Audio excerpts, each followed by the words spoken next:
Well,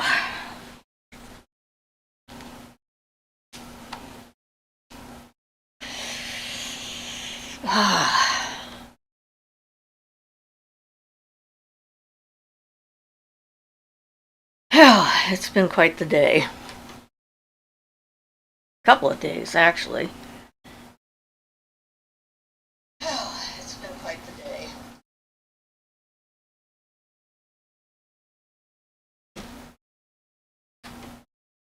So, yay. We succeeded. We are live. Okay. Yeah, everybody. When you get here, hi. We made it. I wasn't sure.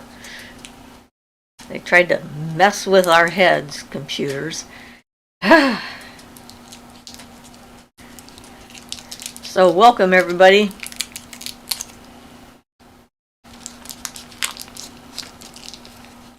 Yeah, I feel lucky we got a chat going, too.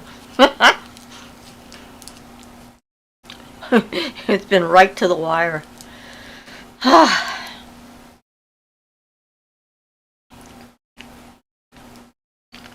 Kaylee says, hi from Italy. Keep doing what you do. That's so important for people that need more from life. Thank you. Thank you. And Jono says, hi guys. Hi. We made it. By the skin of our teeth. Which is weird saying, but since skin and teeth don't have much to do with one another, but I guess that's what it means. It's highly unlikely. It's a close call, but we're here. Oh, I just got my thing that says we're live. Oh, cool. Your notifications worked, huh? Yep. First me, then him. Computers. Yeah.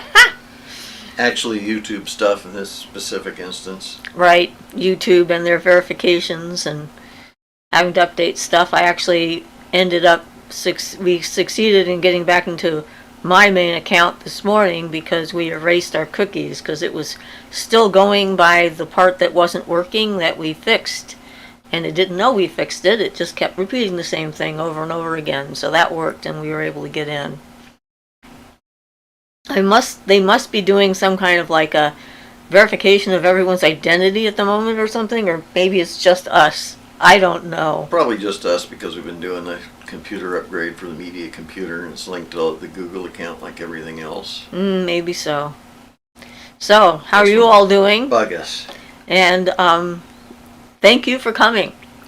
Lewell says, hello, I finally came on time. Yes, you did. You did a great job. Julia says, oh, woo, I am so glad to be here. Well, we're glad to see you. Jono says, awesome Barden video. So much new info from me about him, and I'm an acolyte. Well, good. That's what we like to see. That we have more information to share. If you have any questions about it, this would be a perfect opportunity to ask. Kim Shepard says, hello from upstate New York. Hi, Kim. Veronica D says, hello, everyone. Hi, Veronica. How are you all doing? Ian and I went back and forth the last couple of days. Last night I didn't sleep. The night before he didn't sleep. So we're like, running on fumes. I brought my water in, right? I don't see your water. I don't either. So maybe I was sure I had it though. it is in the house. Go check. I have mine in case it's an emergency. No, it's just my water. Okay, Ian's gonna go get his water.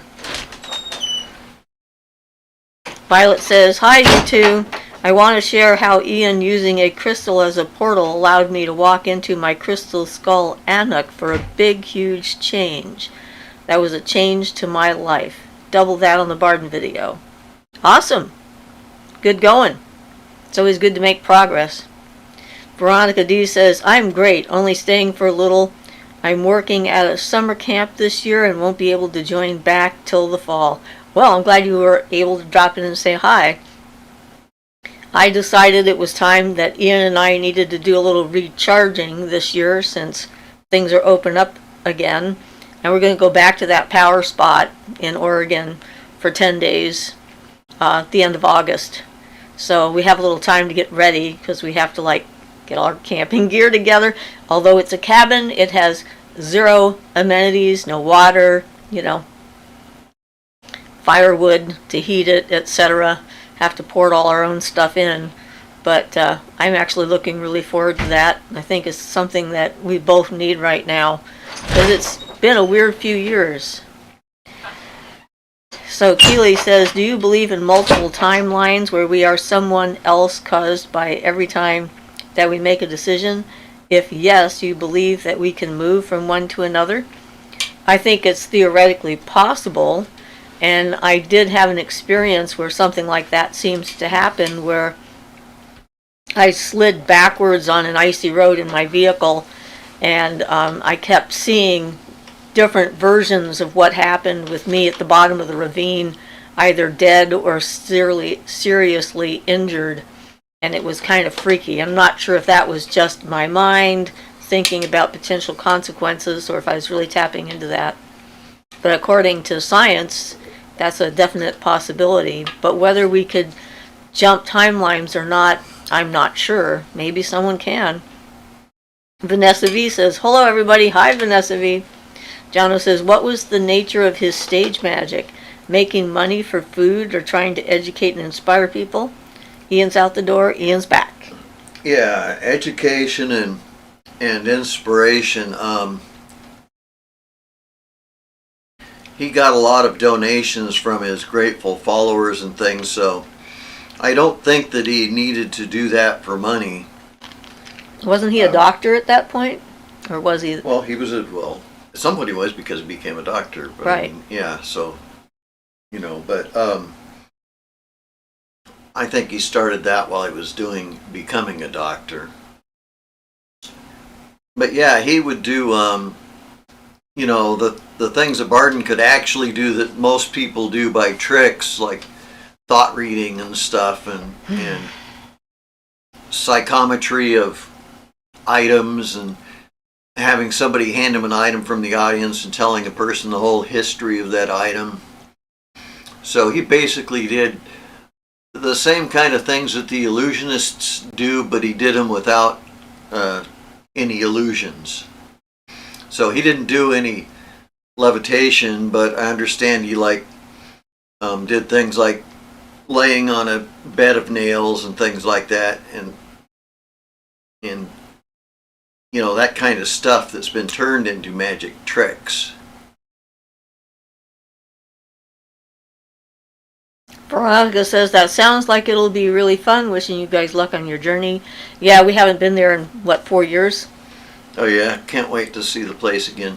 Yeah. It'll be nice to be back there. There's such an interesting energy out in that area. And I had to find any slot of time because in order to get more than a week, you have to be able to get a weekend, and someone snuck in and got a weekend that I was looking at getting, so I snagged the next set of 10 days that I could get, and that's determined when we're going.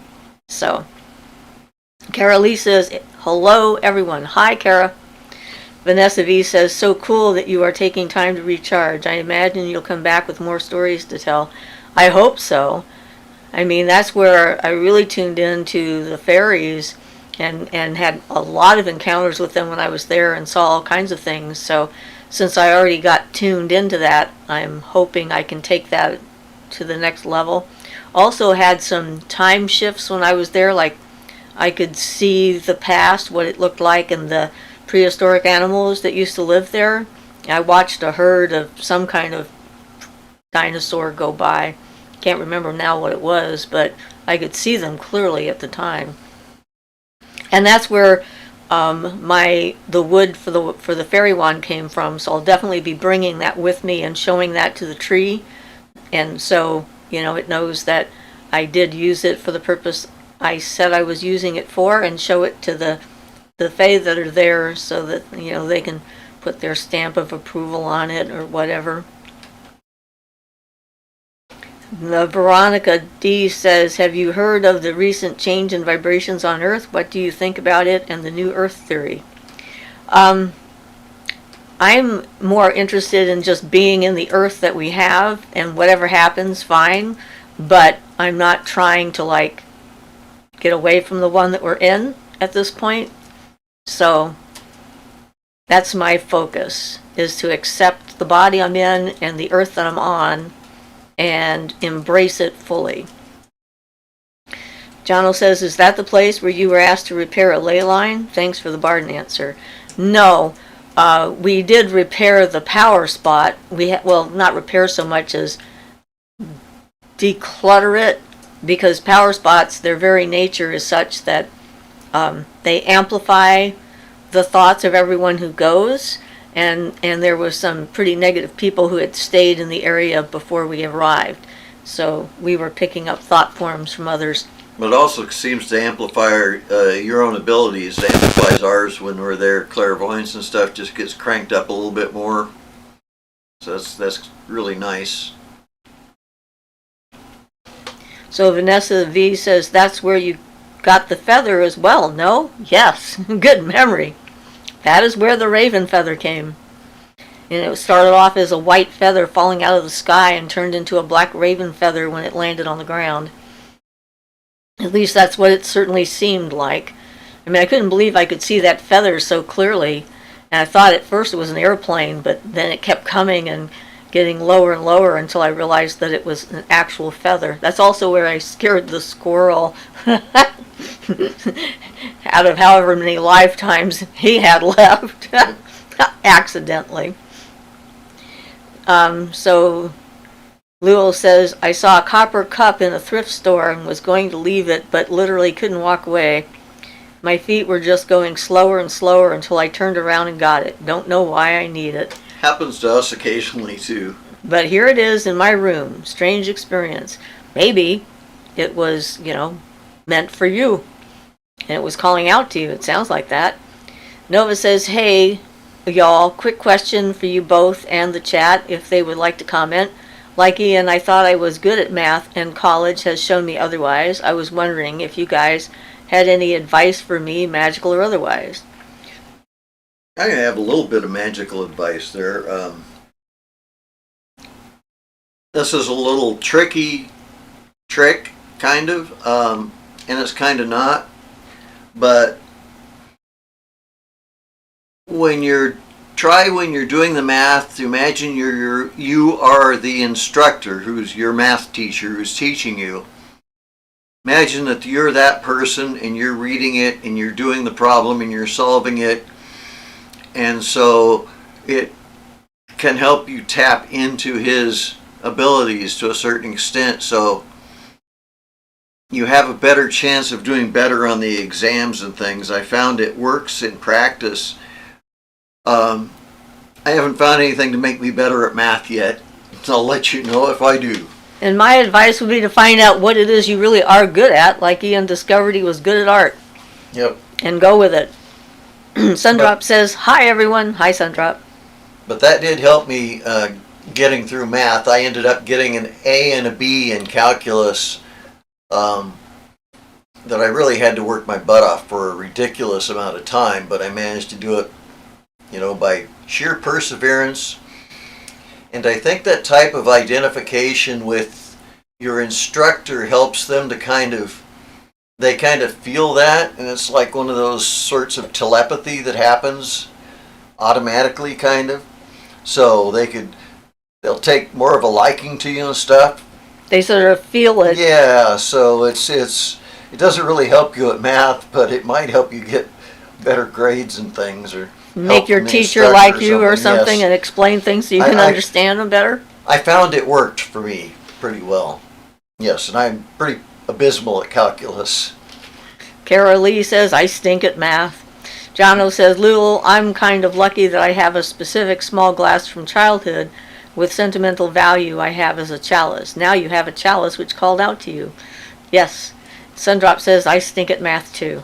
Well, and so do I. I mean, basic math I'm fine at, but when it comes to doing stuff like to figure out how far a star might be based on all these other equations, there's no way.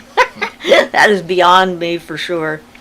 Nova says, I really appreciate it. I have written, I will pass this class on my notebook. with my spell writing pen. I'll definitely try to get into their head. Thank you so much. And also you can kind of try to connect to Mercury to help you focus, those kind of skills. Yes, that's a good idea. So, and wearing yellow to help mental clarity can also be of an assistance, I think. Oh yeah, I'd recommend, definitely. Yellow or orange. Yeah. Either one. Julia says another help for studying is to dilute a few drops of rosemary essential oil in a base, say about 10 drops of essential oil to a half an ounce. Almond oil is best for mental endeavors, then sniff a lot. Or I'm sniffing this rose to help me right now because I overextended myself, which is why I think I didn't sleep well last night. Joy says, hello, I'm an art English girl myself. Science and math were tough, although geometry helped me with billiards. Well, awesome. Julia says it's good for memory and any sort of study where you are memorizing. Cool. Lewell says, I have a master's in biochemistry, so my advice, pretend you are explaining things to a 6-year-old. If you can break it down into small words, you'll understand the concepts. Sounds like a good idea, too. Excellent. Kara says, I loved art, drawing, and painting in school. Yeah. And, finding out what your strengths are. I mean, if you have to pass the class, you want to pass the class, but that doesn't mean quit math, but still. Yeah. I discovered my art ability or became aware of my art ability in college, but Siofra was aware of it all along. Yes. I just hadn't found a good way to express it yet. Right, the right form. Yeah. The first time when he started taking photographs, it was immediately obvious that he had an artist's eye. Just the instinctive way he would frame any scene. Yeah, you can't really teach that, I don't think. Then when I found the painting, it was clear that was my method. I'd been trying to draw for years and was never happy with my drawings. Same here, and I found beading as being a way for me to paint something in a sense that would satisfy my imagination. Keeley says, what you think about the magical things from old Egypt. I think science and story studies don't really understand what Egyptians did and with the gods they were in contact with. Thanks for your answers. Well, I remember being in Egypt more than once. And one of the things that happened for me was that actually the personality from one of my lifetimes in Egypt came forward in time to help me rescue a friend from the past who was traveling through time and got stuck in this present in the 80s, like 87 or 88. And so that was kind of interesting because that wasn't something I ever imagined would happen. And it was the middle of an initiation that we were both undergoing. And you had to get back to your body with 3 days, but since time is simultaneous, me being born into the future allowed me to free the Ka so he could go back in time. Kara says, I always doodled on my work. I used to get yelled at for it. Yeah, they don't understand. Veronica says, all right, I have to head out now. I hope you all have a great summer. Bye, Veronica D. We'll see you when you come back in the fall. Johnel says, this is cool. Let's discuss practical magic for cleverness and knowledge. Wednesdays are good. Sandalwood incense is good. Adventuring is good. More input from everyone. It all depends on what you're focused on. Because knowledge can come in a lot of different forms. So, yeah, those are all good. There's a talisman in one of the Solomon's stuff to connect you with the source of all knowledge, which sounds impressive. I assume you don't get it all simultaneously or it would be pretty darn hard to function. Yeah, that would be like the Phoenix and the comic books giving her abilities to somebody all at once and his mind melted. It is a Mercury talisman. It's very interesting. I was scrying to see if I could learn anything about it one time, and I got the image of it. It's a multi-pointed star, and it gave me the image that it was holding that out there in the astral or in the Akasha, as that image is like a net, and it has all these letters around it and on it that represent all knowledge because they're the Hebrew Kabbalah. And it's a very interesting, energetic look at it in that case. Yeah. Adam says, hey Siofra. Hi Adam.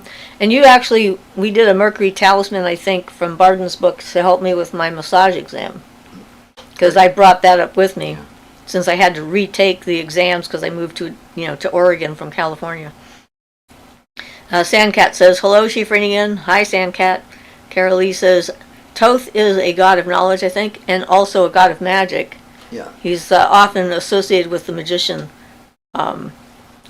As far as his knowledge base and so forth is concerned. Keeley says that's really awesome. Cool. Aromatherapy. Jano says, I've been thinking of using eyebright herb to induce clarity for someone somewhat delusional.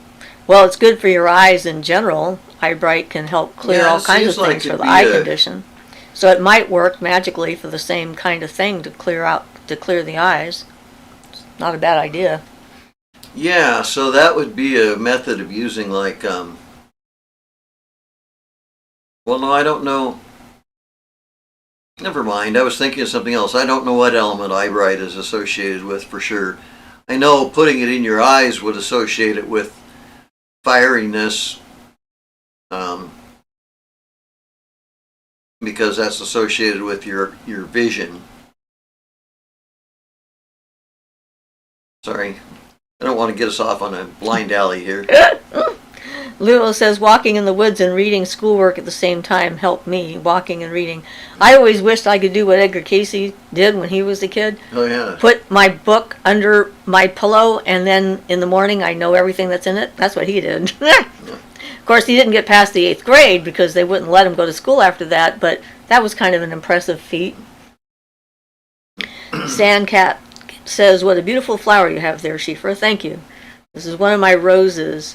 We're treating the roses this year to help them thrive a little bit better, giving them the attention that they require. And so they went and did that. And this is a very... I don't grow roses if they don't have a scent. And this is a very nice, light, flowery sort of... Oh, it smells like a rose. Well, every rose smells a little bit different, which is kind of interesting. And of course, roses are special to me because of Aphrodite being my first goddess and whatnot. So roses have always held some kind of a healing place in my energy field, I guess, my spirit. Carol Lee says, wow, I love roses. Yeah, I have 4 of them. There's a white one, a pink one, a yellow one, and a red one. And they're all climbing roses, and they haven't yet started like climbing like crazy because we haven't been treating them well enough. Hopefully in the next couple of years we'll get them actually climbing on our fence. Well, I think part of it's a soil issue here on the coast. We live on a big mound of sand, basically. So you go down, underneath the soil that we dumped into the yard, which is a few inches, and you've got just straight sand. Yeah, there's only a couple places where we have more dirt, but it's still pretty thin compared to what other places. I mean, we live on a sand dune. Lulu says, I wished for that too. Even tried, didn't work. Had to actually study. Well, I think I have tried it as well. They do that in Harry Potter, I'm sure. At least one of them, they might. Keeley says, what do you think about karma? Do you believe that positive or negative karma from past life determines some events, what we have to live, of course, to take the lesson? Not quite in the way that most people imagine. I think that it is like unconscious or subconscious needs and desires that you might bring with you from the time that you're born. But karma is just something that happens both the positive and the negative, because it's just cause and effect. So no matter what life you're in, there is going to be karma, and every choice you make is going to determine your path and what the results are going to be. And every choice has consequences. Not doing something has just as many consequences as doing something. So there's no way to avoid what is actual karma in that sense. It's not like, it doesn't have to be, I was bad in a past life, I need to be in a bad place so I can be punished. I think that's a bad idea, and frankly. Yeah, it's not a tit for tat. Yeah. It's just an energy pushing a certain direction that would be left over from a past life, and then in this life, you can go with it or not, or you can't really avoid it, but you can deal with it in a different way than you might have in a past life. So it's not like you have to, get a recreated experience of something that needs to happen to you exactly like that. It'd just be an energy push in a certain direction, and then in most people, I think it comes out in whatever their weakest area is in this life, regardless of whether it's really related so much to what happened previously. Yeah, and every life is going to have a certain amount of conflict in it, because that's part of the dynamic of being alive. There's certain things that are going to work well, certain things that aren't. And, people can see that as some type of conflict, so it's variable. A Sandcat says, we have old roses that smell beautiful. A lot of the new varieties don't have a scent. Yeah, that's why when I bought these a few years ago, I made sure I picked varieties that were known for their smell. Because I don't really see the point in a rose that just looks good. It's nice to look at. I can look at a picture. I don't have to see it in person. I don't know. They're still better in person. Well, but not, if they don't have a smell, I don't see the point. Oh. That's just me. Of course, I could paint one now. A painting, you can modify it to be however you want it to be, so you can make it ideal or not. Yep. So Carol Lee said, awesome. Elena says, karma is always to teach a lesson, so if you look at it from a positive standpoint, you always get something good out of it if you choose to learn from it. Well, that's actually one of my core attitudes, is whatever happens, as long as you learn something from it, then it hasn't been a waste of time. Yeah. So fighting reality. Someone asked me the other day if I would prefer a lie or the truth, and I said always the truth, because as Ian is fond of saying, you cannot make good decisions based on bad information. So I always want the truth. Whether I like it or not is irrelevant. It gives me an opportunity, though. Chief Keefe says, off-topic question here, is there a spiritual meaning to butterflies landing on you? Well, it can be. In a lot of cultures, the soul travels in the butterflies. In fact, the butterfly tree in some of the native lore is where souls come from. So when a butterfly lands on you, it's often seen as a relative or an ancestor or someone who's going to be coming into your life. Or it can be your power animal. My daughter has a butterfly as one of her power animals, and she has a special relationship with butterflies. She can just go and pick them up and communicate with them and so forth, and they will just sit on her finger, and she can't even get rid of them sometimes. So Marisol says, hi, Siofra and Ian. Hi, Marisol. Jono says, there's a posse of 9-year-old boys in my complex who've taken a liking to me, probably just because I impressed them at soccer. They've seen some of my magical items. How would you explain magic to them?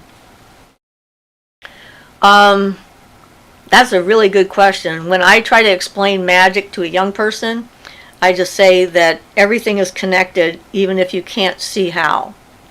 And magic is being able to feel the energy of those connections, and it helps you to, go to the right place at the right time. So age appropriate. Sundrop says, hi, Siofra, a question. Does it really matter if you cast a circle around yourself or just around the candle? Another witch said to cast a circle of salt around the candle. Does it really matter? I don't know why everybody likes salt. It's messy. I don't know why you'd cast it around the candle by itself unless you want to protect your candle from some kind of damage or something. Yeah. Yeah. I don't really understand the purpose for casting a circle around a candle to start with. Around yourself. Around of course, yourself. Is to bring in protection for you. Or to help you tune into, if you're going to be like trying to do a plea to a god or a goddess, entreating them to assist you with something, then, casting a circle makes it easier for them to communicate with you, and it makes it easier for you to feel their presence, because the process of casting the circle will raise your own energy vibration up to a different level and open up your mind to the influences and so forth. Yeah, you can also look at it kind of as like a container for the energy that you're going to pull into it. But if you're doing a candle, presumably you put all the energy into the candle. Yeah, candle spells are you don't really need to cast a circle at all for just a general candle spell, like for healing for somebody or something like that. But if you are trying to do a more serious one, casting the circle around you and the candle would be good. But salt, I don't see the point. I don't. Salt has been popularized by Supernatural, and the validity for why it was considered a protection has to do with the idea that vampires and ghosts and demons and so forth, for some unknown reason, if they see a pile of salt, are required to count the number of salt particles. And it keeps them busy for so long they never get over the circle. Regardless of that, though, it can be charged up with your energy to protect the place, in which case it will. But you could also use sugar or rice. Yeah. Or flowers, petals. Yeah. I've seen some circles cast with flower petals or ribbon. You can take a ribbon and put it in a circle and make that like a boundary kind of thing, which is a lot easier to clean up than a pile of salt. Of course, you don't really have to have anything physical, but it helps a lot with visualization and imagining it, especially if you're getting started at those kind of things. And if you don't want anyone to, know what you were up to, if all of a sudden you have piles and piles of salt stashed in your room, people are going to wonder. And yeah, there is a certain amount of magical protection in the sense that salt was used to preserve things, to keep them from going bad. That was before refrigeration. Pickling and salting things were the only two ways to keep things from rotting. And so it is a preservative.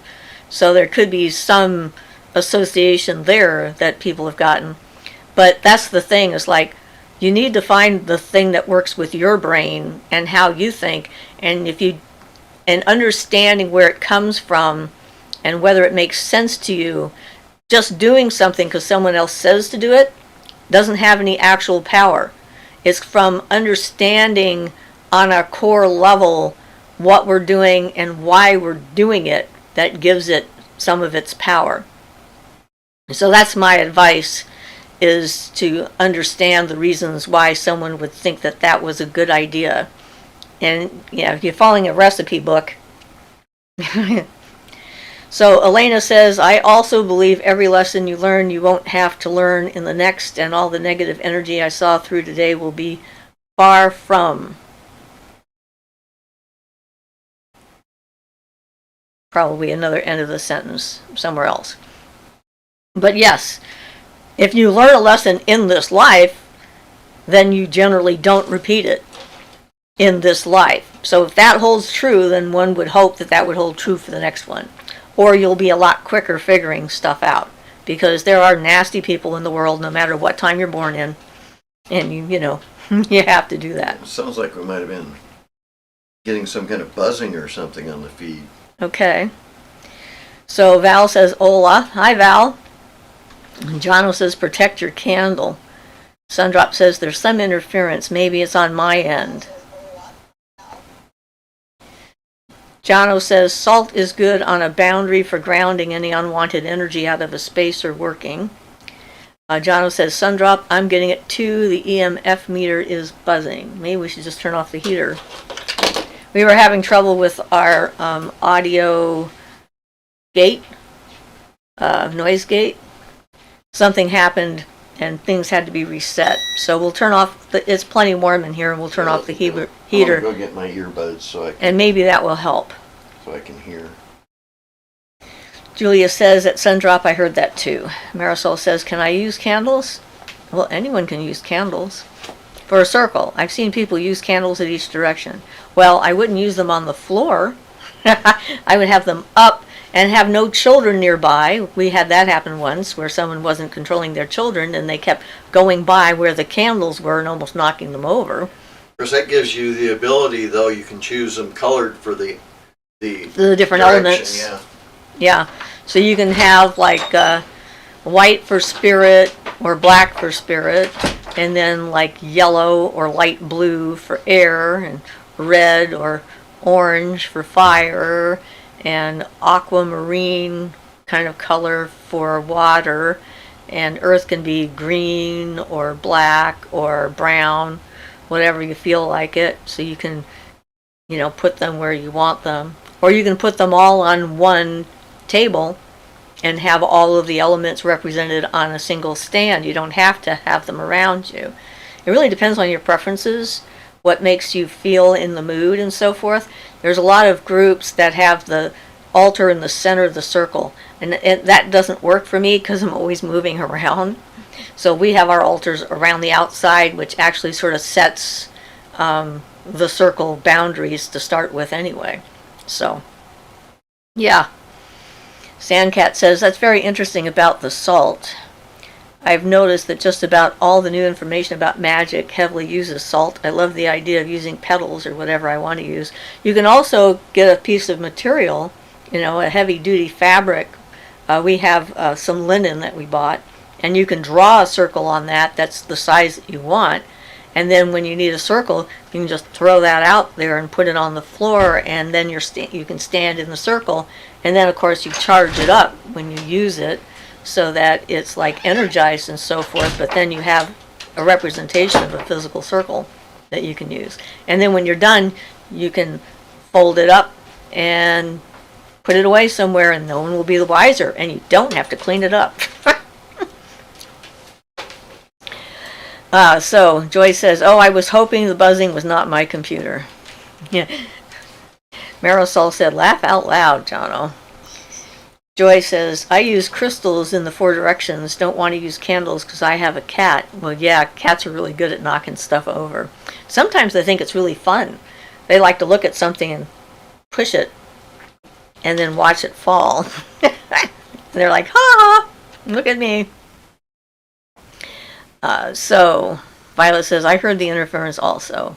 Me too. So we've done what we can for it. It's gone now. Cool. Julia says, speaking of salts, you hear that black salt is good for protection, maybe, but it banishes all spirits for good or ill, as does rue. Use of either is like you have to reconnect with the spirit afterward. Ha! Interesting. Don K says, hi, Siofra, so glad I caught you. Evening, beautiful people from England. Well, thank you for coming from across the pond to say hello. Keeley says, can you describe the process to enter in the right mental state that induce visions with the crystal ball or black mirror? Well, you got to be able to meditate to start with and be able to shift your state of consciousness at will. I'm not sure exactly how to describe. There's a lot of different techniques you can use for that. You can use dance, drumming, singing, sound, chants. Well, the most important thing is to drop your everyday things. You can't be thinking about, what you have to do this afternoon, or, cleaning the house or something mundane while you're trying to do it. You need to focus on that. Put aside all the outside influences and distractions. Yeah. So, like we're going to have fun going to the cabin because there's no internet. There's no phone service of any kind. There will be nothing in the air except for the natural vibrations of the power spot, which we will be sleeping on. So, and walking in. So, yeah, getting yourself in touch with and in tune with your environment to allow things to come in.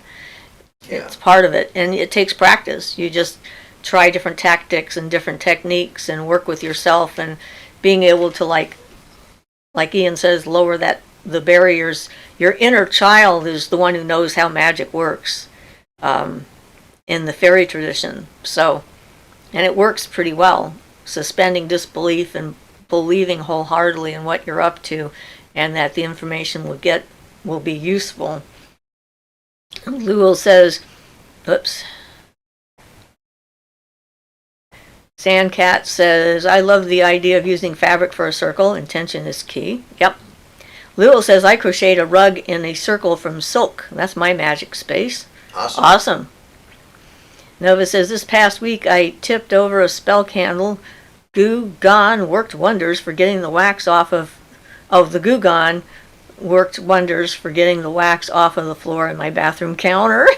Yeah, well, spilling it on rugs is another thing. One of the reasons why I started using tile for my altars instead of cloth, because I don't know how many cloth altar cloths I've gone through. But tiles are awesome.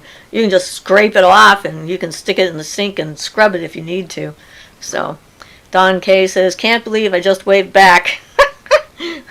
Well, I can believe it. Exploring my journey more and loving all the help. Good. Marisol says, Siofra, how is the bunny, and have you had any new experiences with the Fae that you care to talk about? Well, I discovered that the bunny, there's a few things. The bunny thinks he's a cat, or he should be a cat, because he wants to eat the cat's food, which is not good for bunnies. So we're rearranging the food station where the cat eats and making sure we pick up anything the cat hasn't eaten that's like, the meat products. And I'm putting the bunny's pellet food down there in a dish next to the other side of the water so he can feel included. Of course, he still wants the wet cat food. So we're trying to be mindful. Did find out the bunny likes cherries. I cut up 2 cherries into small little bits and he ate all of it. I gave him a rose petal this morning and he smelled it and he nibbled on it a little bit but did not eat it. So I'm not sure if he just has never seen a rose petal before, but I know that they're good for them. And the bunny decided what looked like a full-on assault on the cat a couple of nights ago that startled me a lot because it was like the bunny was jumping at the cat and running at the cat, and the cat was like backing up and batting at the bunny, and then finally hissed at the bunny and then jumped up on the couch to get away from the bunny. So I talked to my granddaughter, and she had never seen it either because he's never been around other animals. He's been a bit of a loner. When he was rescued, he'd never even hardly been out of his house. And we looked up on YouTube, and apparently cats and bunnies that live together will often play that way, and the rabbits are the aggressors. So it was very interesting. So that's our rabbit news. As far as the Fae goes, I've been feeling them around and smelling them from time to time, but I haven't had any major experiences. Vanessa V says, I use a wand to draw the circle. I just found a couple of citrine crystals, and I automatically saw them at both ends of a wand, so I made it and used it for that. Awesome. Citrine is great. Sandcat says that, Lou, I love crochet. This sounds like a wonderful idea. I never would have thought to do this. That's why we're here and sharing information, because we get to find out all kinds of new things. Jono says, I love that. It's our inner child who is actually the magician. Kelly says, please save and public this video.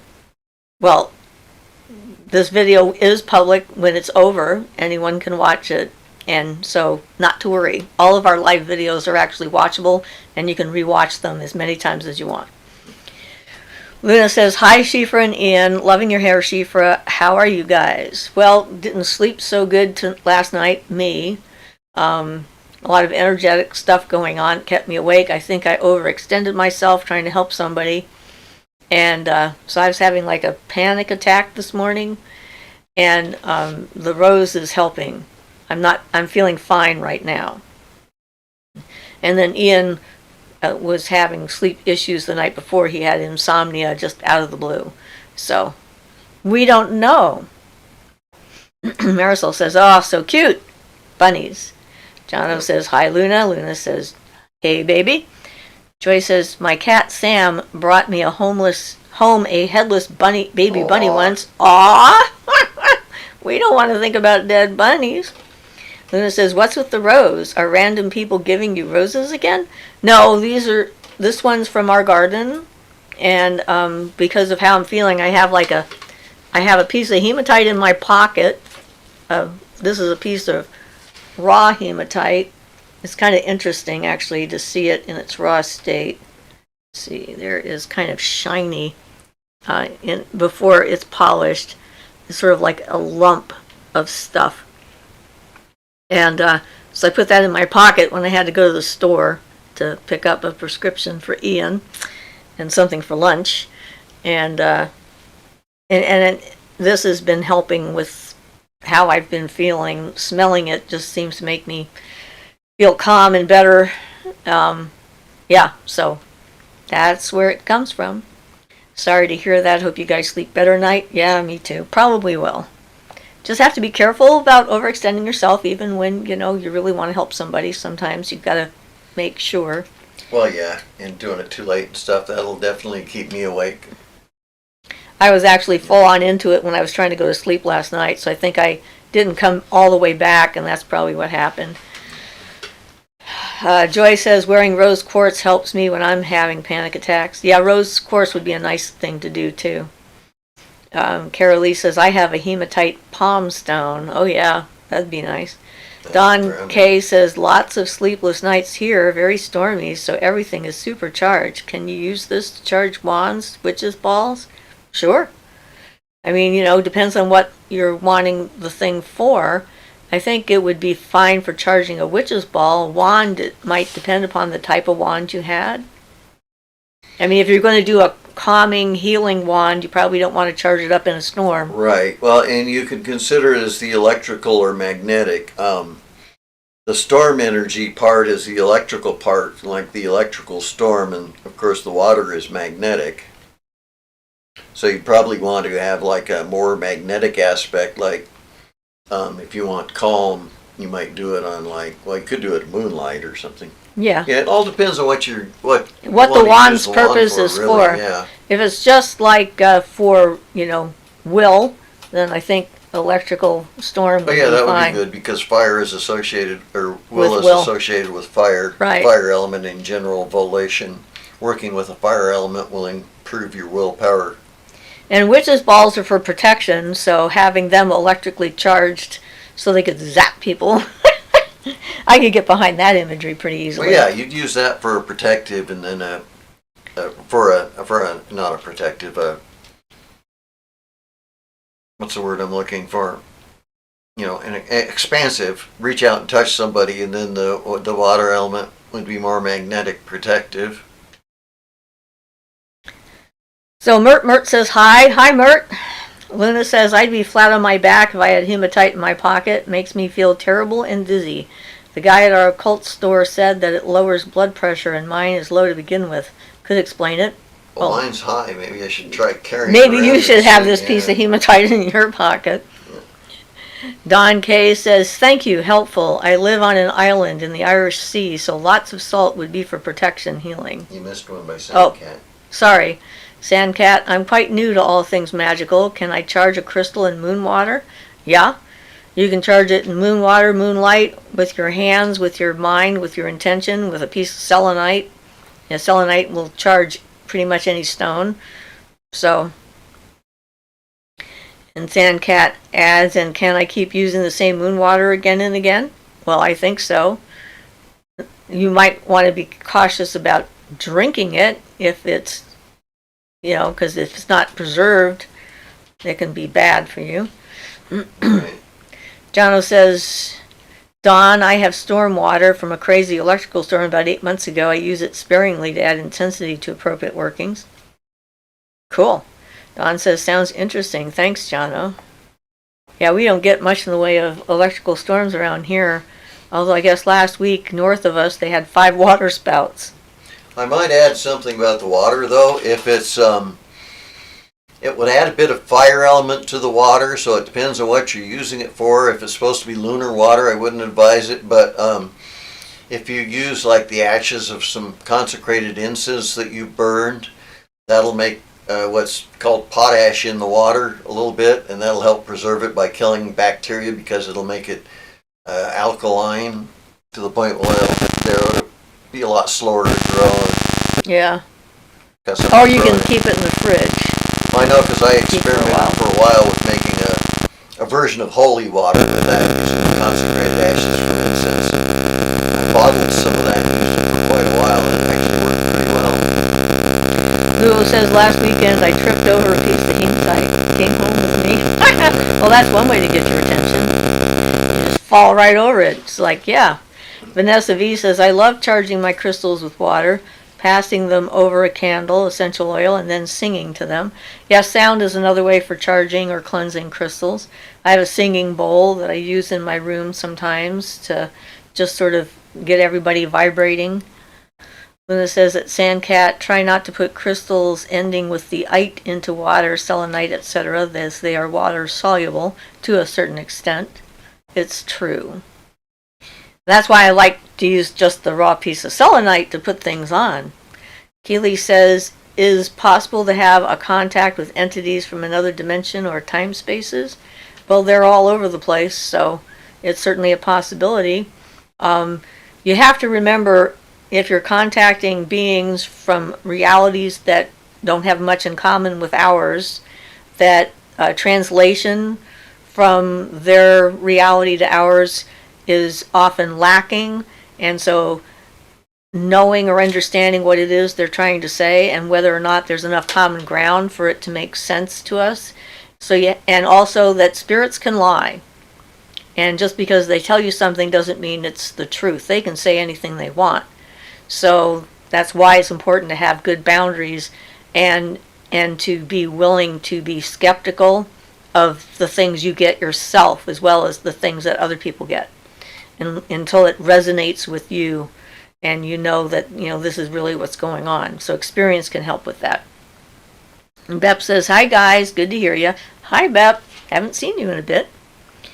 Vanessa V says, any ideas of how to work with owls? Like the idea of owls or even a statue of one? Well, yeah, I think you can get owl feathers. I don't think they're illegal to own. And certainly pictures of owls or statues of owls, and thinking about owls, going out at night, when owls are out and about, making owl noises.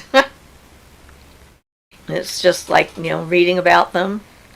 Joy says the buzzing is back. Julia, maybe I'm talking too loud. Julia says, speaking of selenite, and there's that buzz again. The noise is back. Okay, I don't know where and then it's gone. Yeah, I haven't. Now, there's no external sounds in the room. Maybe our power is doing something weird. Shay says, hello all, here on a quick break. Good to be here in real time. Hi Shay. Hi Shay. Everyone says hi Shay. Julia says, a new rectangular piece of selenite that is flat and 8 inches long by 1.5 inches wide, so it will hold a lot of stones to charge or cleanse. They actually have bowls made out of selenite now because they've tuned into the fact that people like to use them for that. Shay says, hello, dear hearts. Sundrop says, how would I start working with a deity, and should I? Well, you can if you want to. Right, and when you're first beginning, since you're new to the craft and everything, I would say you probably would want to go for like a mother goddess kind of deity, because they're very calming and enfolding and compassionate and gentle. You want to start off with an energy that's going to be more easier to take. I mean, if you're going to start off with like Kali, then you have a lot of work to do. I mean, Yeah, Mars, the god of war, or yeah, anyone, yeah.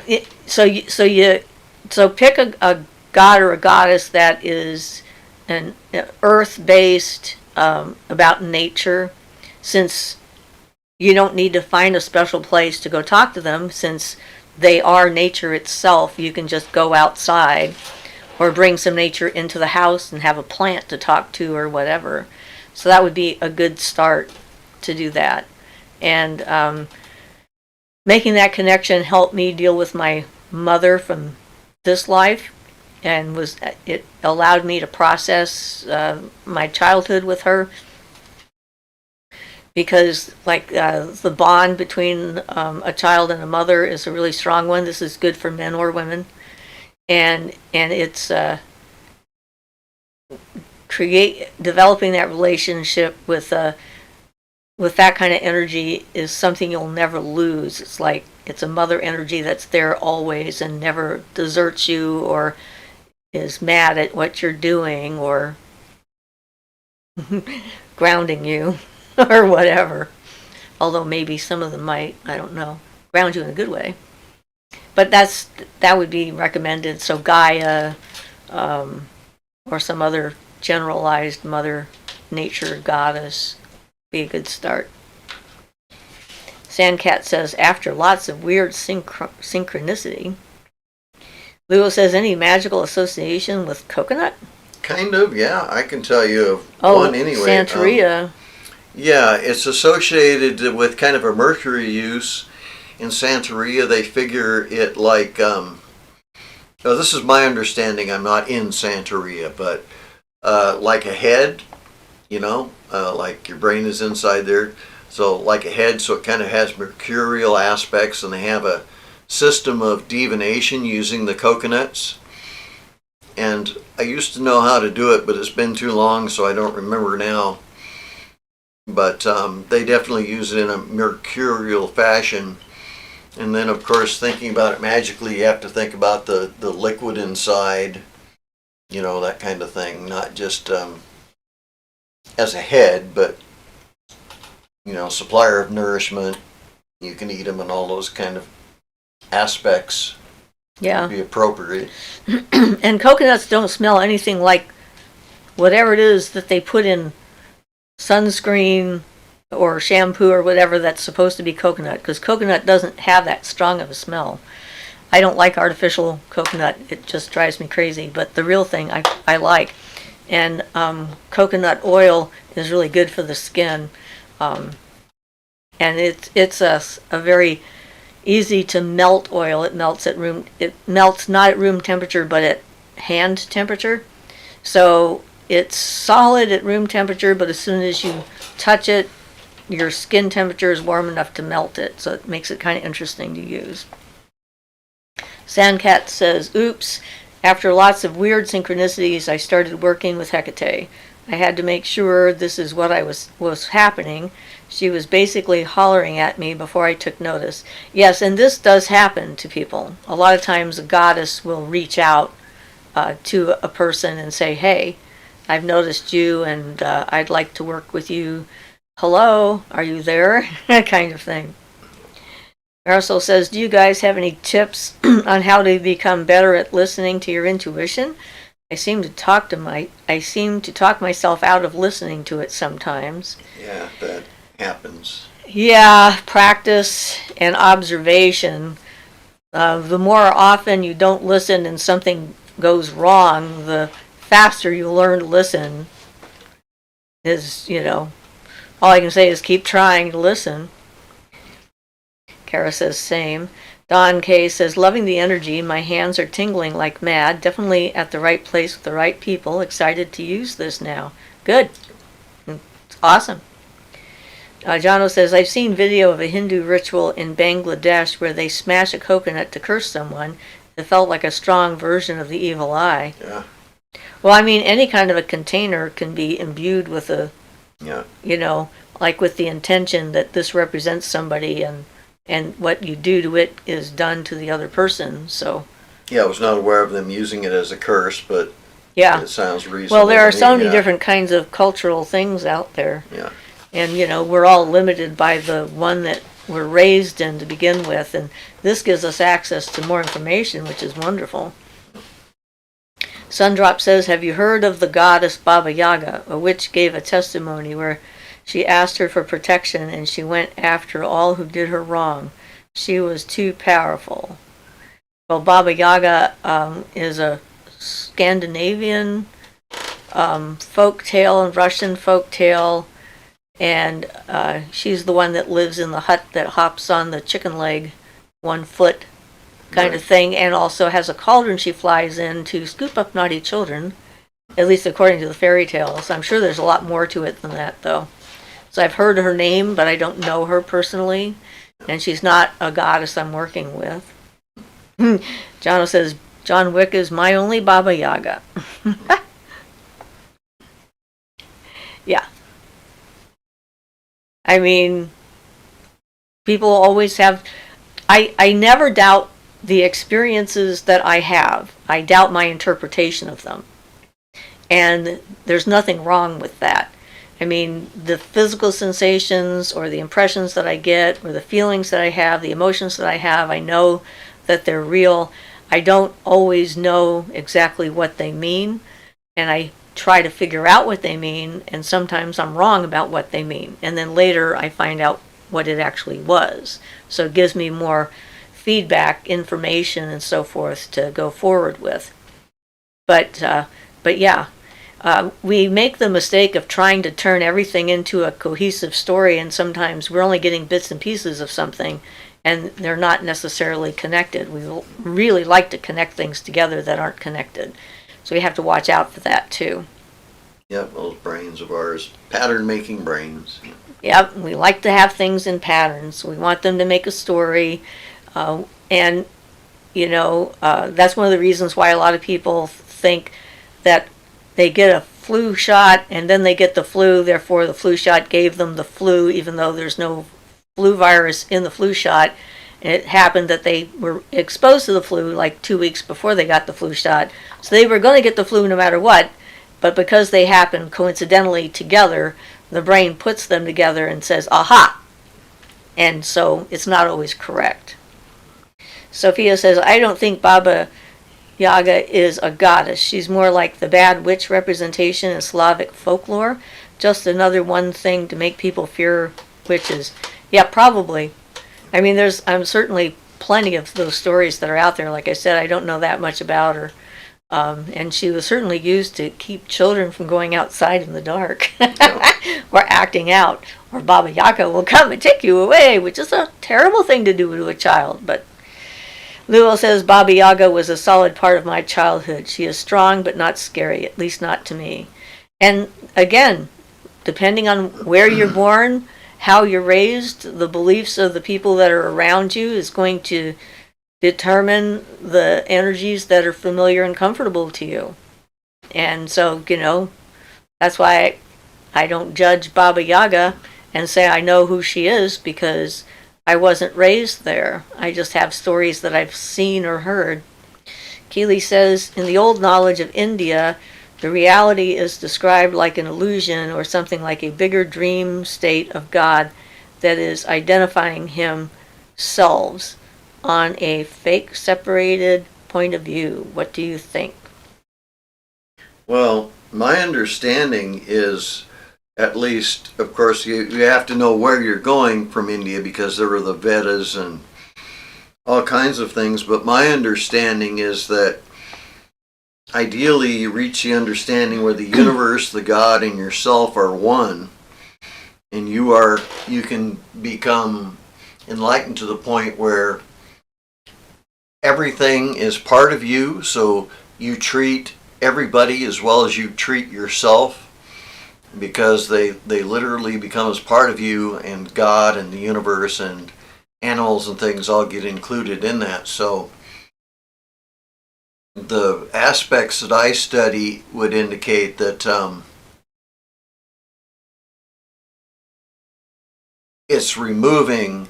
What they say is that the self that you experience, your personality, this you, is fake, and you can go beyond it and let it dissolve and lose all your, well, basically a personality that's not real. I don't know how to explain that better at the moment, that it's an accretion that's built up from all the things you've done and learned throughout your whole life and all that, and those all have meanings to you, and at some point you can be free from that and drop the accretions and let go of all the old things and become free of all that, and then you can experience reality which you can't while you have all these accretions, like believing you're a body instead of a spirit in a body that can be free, you know, those kinds of things. So that's my understanding, but that comes from the tantras that I've been studying mostly. But from a practical point of view, to me, I can relate to them. They can help me out.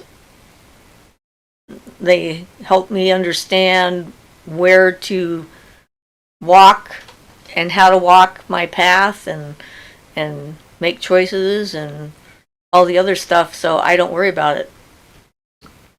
I try to stay out of the intellectualization of spirituality and stay with the practicality of being in nature and being here now, and appreciating it and fully immerse myself in it for what it is, whatever it has to offer me. And then when I leave, I'll be in a different place. I'll have a different perspective. Uh-huh. And from what I've remembered of my different past lives, is like there is kind of like a core part of me, my spirit being, that is in all of the different things that I've remembered and experienced in different lifetimes. And then there's the external stuff that changes and isn't. Don't know how to explain how I see that, but that's me. So Luna says, owing to my spiritual upbringing, it's taken a while for me to get my head around working with deities. Part of the process that helped me was praying to my God, the universe, and giving thanks for the different deities. When I was saying thank you, I saw Hecate raise her hand and grinning. She said to me, "And you are thanking God for me too?" Okay. Bep says, Baba Yaga was also a part of my childhood. Luo says, she is comfortable to me. She is like a Capricorn female, loves plants, woods, and has strong boundaries. Sounds awesome. And that's a good kind of relationship to have with a strong female presence. Helps women become more empowered, I think. Jono says, I learned later in life that anyone's personal experience and emotions are legitimate, and if it isn't hurting anyone, I should exercise understanding and compassion. If it's harmful, that's different. Well, yes, and having your own healthy boundaries is always a good idea, because if it's not good for you, it doesn't matter if it's good for 99% of the other people out there, you shouldn't participate. Sundrop says, okay, I thank you. I wasn't sure what's the best route, working with deities or just the universe. I like personalizing it a little bit more so that it's easier to relate to. I mean, when I was a child, I wasn't raised Catholic.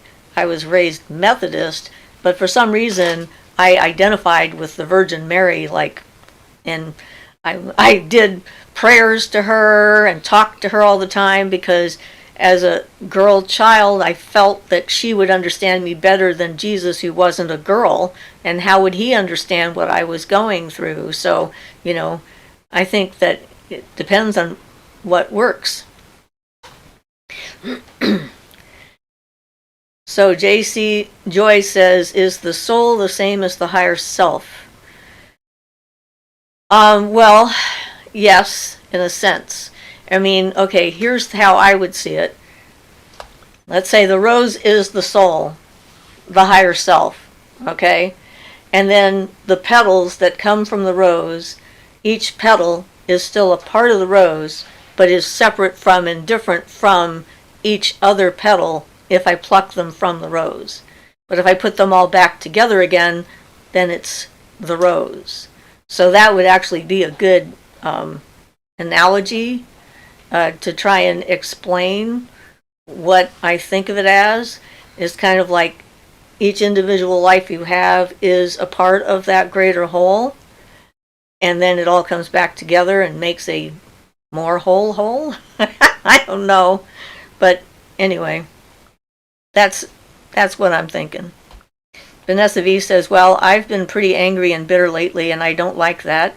The bitterness is almost gone, but the anger isn't. Well, the question is, if the anger is harming you personally and your health, then it's not being useful. But if anger points out what needs to change, then it can be useful. Anger by itself is not a negative thing. It's only how it expresses itself and how it expresses it through you. I used to try and not be angry when I was a kid. That was one of my goals. I wanted to be perfect. And never feeling anger was how I could tell if I was succeeding. I had a chart. I had a calendar. I would count the number of days I could go without being mad, and then eventually I'd get mad and fail. So I really set myself up pretty well. But we're human, and that's part of the human experience. So, you have to figure out what you want to do with it. Whether you need to put in a bowl of water and throw the water in the river or a stream or a lake and dissipate it, put it into a rock and give that to the earth, that so that you can see clearly. That would be the only thing. Jono says, Sundrop, is there a deity you want to make contact with, or are you considering the concept of making contact with a deity? Audrey says, how do you feel about the goddess, the Kaleki of Biara? I'm not sure how to say that. I feel so drawn to her, but there isn't a ton of information about how people worship or communicate with her. I'm just curious of your opinion. Well, I would look at her stories, whatever's there, and see if you can make a connection, because if she is there, she can fill in the gaps and let you know what she likes. That's what I would think. Yeah, I agree. That's not one I'm familiar with at all. So. Sounds like an Irish deity. Yeah. Vanessa V says, I think the anger is helping me in a way because I'm getting angry instead of depressed from recurring things people tell me. But I don't want it to compromise my relationships either.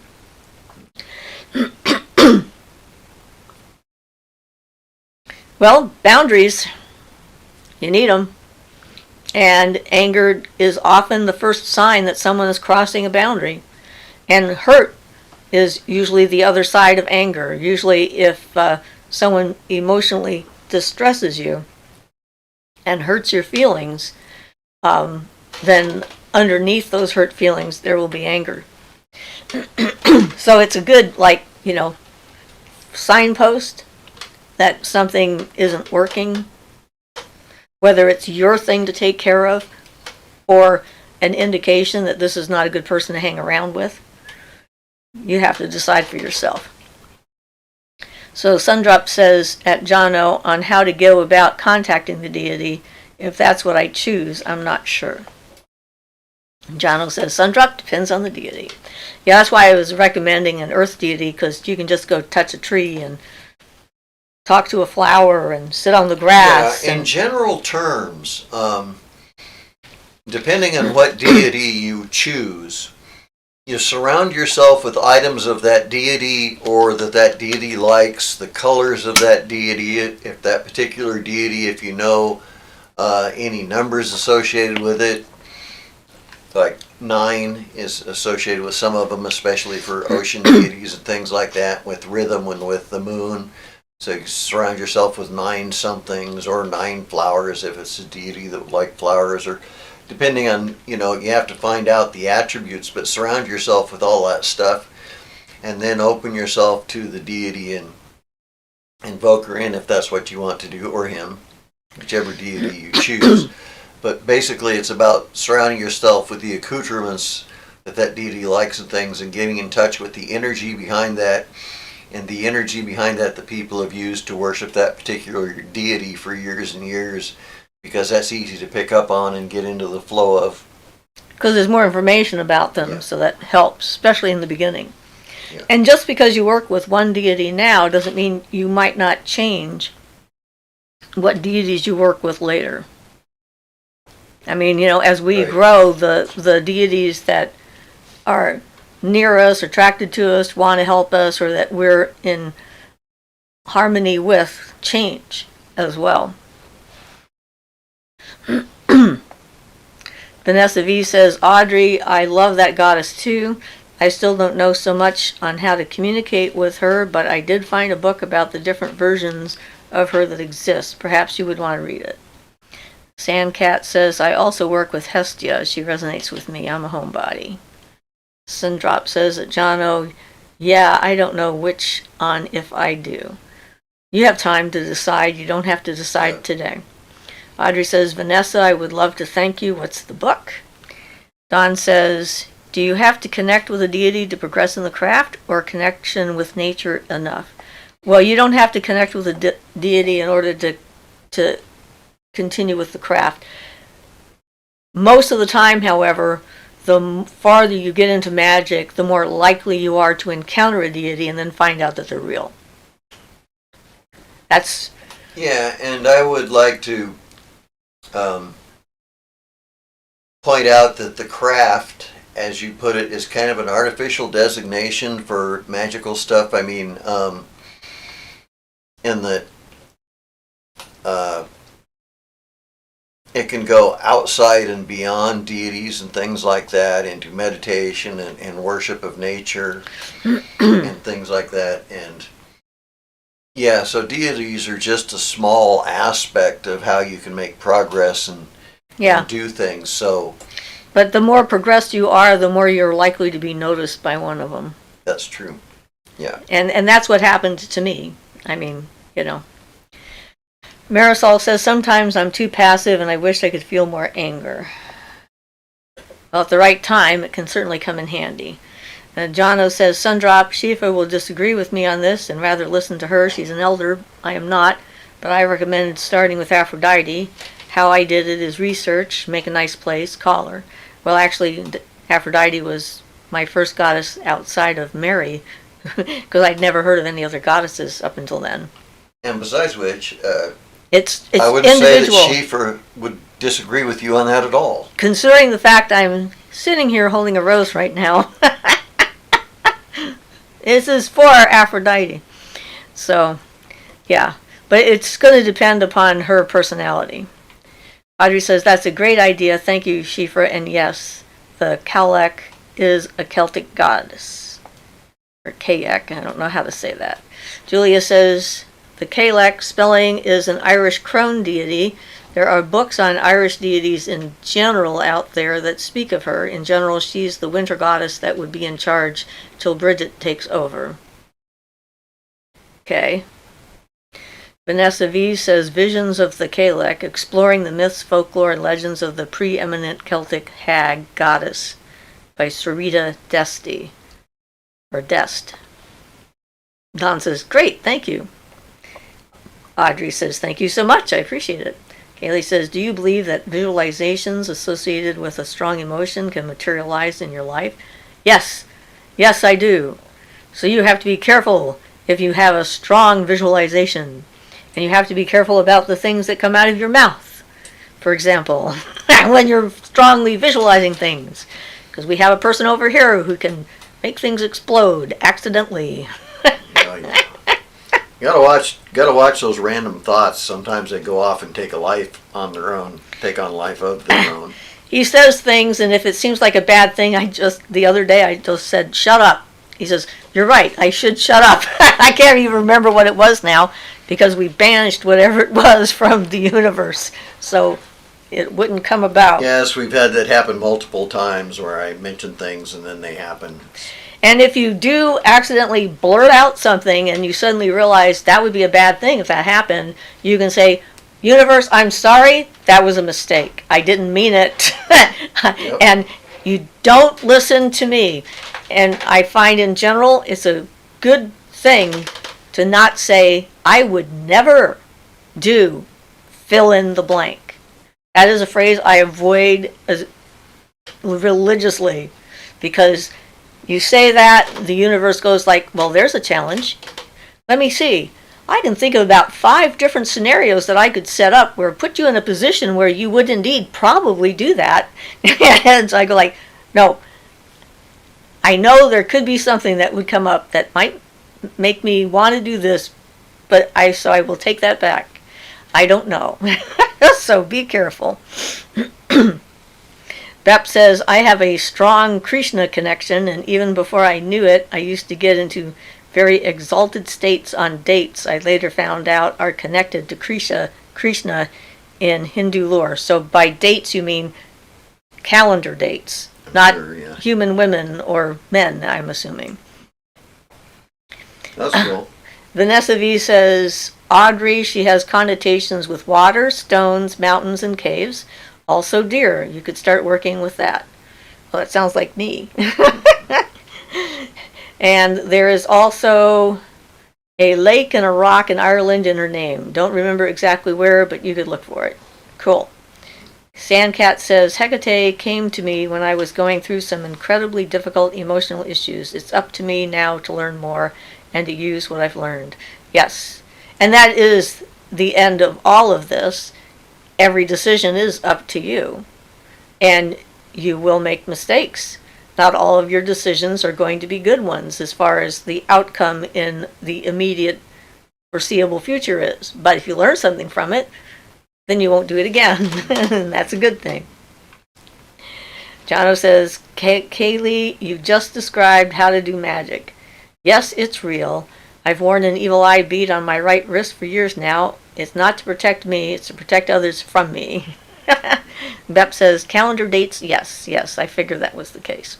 English is just such a weird language sometimes. Yeah, I'm just finding out that I may have some type of a connection with Vishnu that may have been a past life. I suspect, I don't know that yet. But there's definitely a connection to Vishnu. Luna says, I said that to the universe about never wanting to have a relationship with a South African man, and I've ended up with Jono. Yep, see, there you go. I guess it's to the future to decide whether it's a mistake or not, right? Audrey says, beautiful, thank you, Vanessa. Yes. Jono says, sorry, Luna. Yeah, you are the universe's answer to her challenge. It's a good thing, I'm sure. But yes. So, we've had lots of fun. We only got like 10 minutes left, so this has been great so far. Yes, yes. All kinds of great questions. Made it for the final 10 minutes. That's right. Hello, Grumpy Owl. You did. You made it for the final 10 minutes. So I guess the floor is yours if you want it. Just don't mop us up. Pep says, yes, Krishna is an incarnation of Vishnu, so we might share the same connection. Vanessa V says, glad to help, Audrey. Yes. Well, that's one of the reasons, that's one of the things that we like about this group.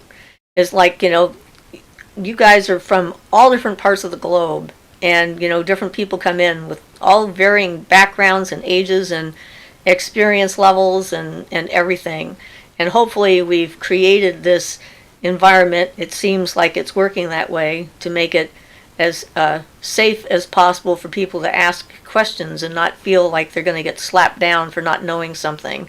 I hate that. I've seen that happen in groups. I've seen people just be so rude. I know. It's like, well, if you don't know that, then you're not worth anything at all. It's like, what?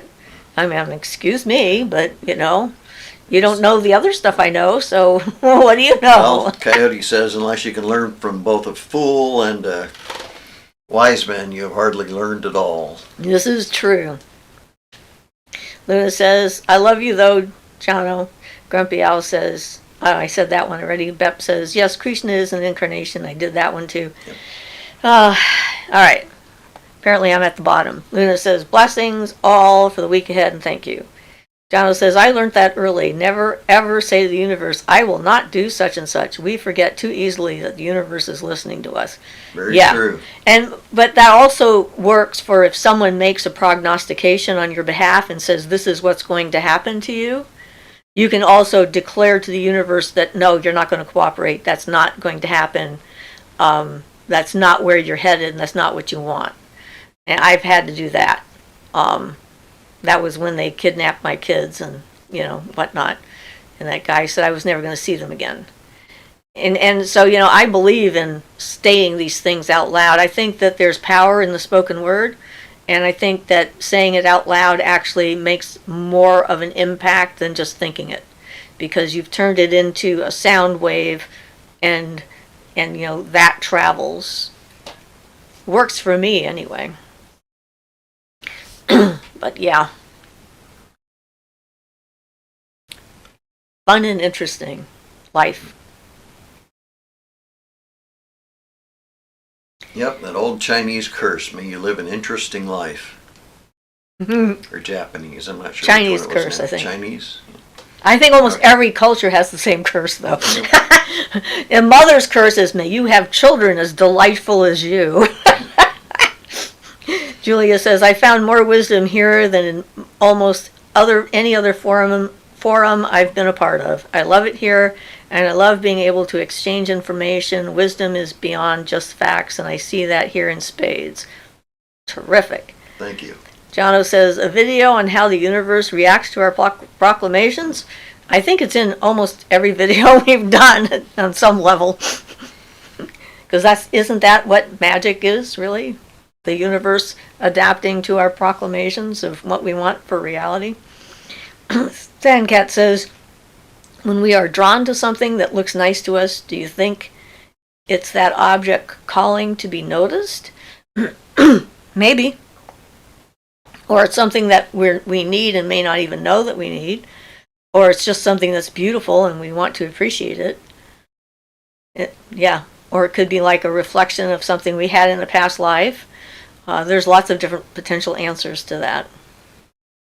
Vanessa V says, yes.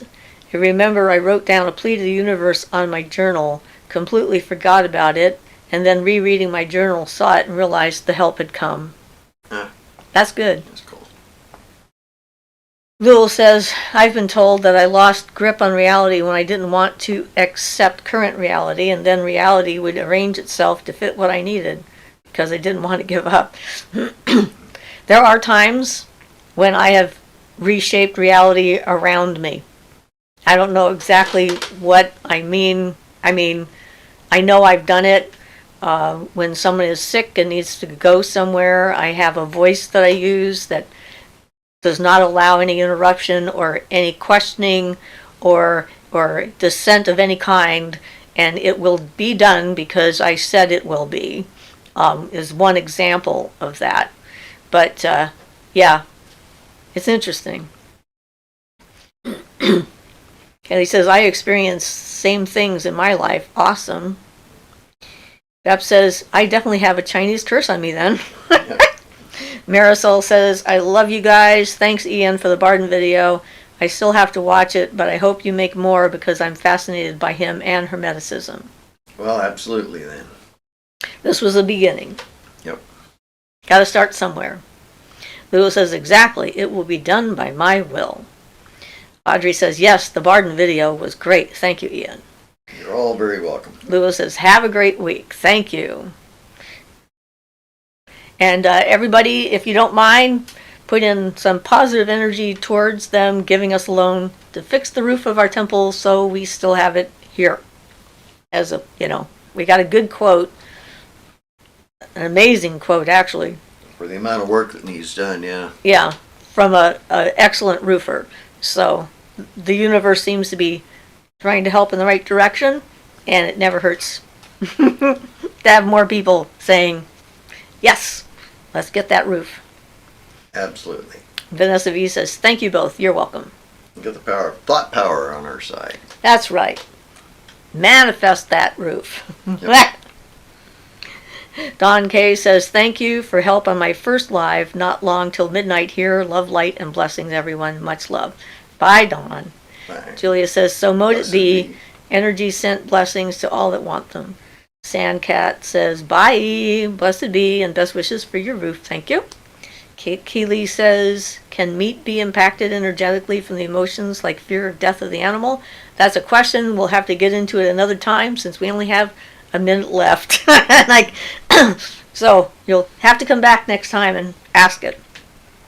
Jono says, Ian, I love you, man. This is not criticism. Barden was a stage magician. Would he have lit the pillars? He probably would have lit them from a distance without using a physical lighter by using a Kabbalistic word. Yeah, that would have been awesome. Have a great week. Okay, guys. Love you all. Everybody have a great time. And everybody stay safe wherever you are and have fun and enjoy learning whatever comes your way. Pep says, enjoy, guys. Really nice energy today. Alrighty, all. Blessed be.